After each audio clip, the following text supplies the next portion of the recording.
Happy Bahrain national day উপলক্ষে চলছে ধামাকা অফার। বাচ্চাদের ন্যাশনাল ড্রেস মাত্র 3 দিনার 9 টাকা, শীতের জ্যাকেট পাচ্ছেন মাত্র 5 দিনার 5 টাকা, আমনান ব্ল্যাঙ্কেট বড় সাইজ মাত্র 8 দিনার 9 টাকা 90 পয়সা, লাক্স সাবান 6 পিস মাত্র 1 দিনার 5 টাকা 90 পয়সা,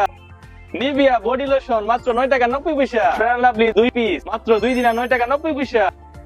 ইনসেন্টার বডি লোশন 2 পিস মাত্র 2 দিনার 8 টাকা 90 পয়সা, নবরত্ন অয়েল 2 পিস মাত্র 9 টাকা 90 পয়সা, ডাবল হার্বাল বেসলিন 1 দিনার 3 টাকা 90 পয়সা, নিডু মিল্ক পাউডার 1 কিলো 800 গ্রাম মাত্র 3 দিনার 9 টাকা 90 পয়সা, জিপাসের বেস্ট আয়রন 7 বছরের ওয়ারেন্টি মাত্র 5 দিনার 9 টাকা 90 পয়সা, টস লাইট 3 দিনার 9 টাকা 90 পয়সা, স্লিপার পাচ্ছেন মাত্র 1 বিডি, লিকন ব্লেন্ডার 2 বছর ওয়ারেন্টি মাত্র 7 দিনার 9 টাকা 90 পয়সা, 9 পিস কুকার সেট মাত্র 10 দিনার 9 টাকা 90 পয়সা। 12 ডিসেম্বর থেকে 25 ডিসেম্বর পর্যন্ত আর দেরি নয়, এখনই চলে আসুন। এবং লোকেশনটি হচ্ছে মানামা শেখ আব্দুল্লাহ রোড, মাছি চক্করের পাশে দিলমুন সেন্টারের সাথে, জিপাস সারপ্রাইজে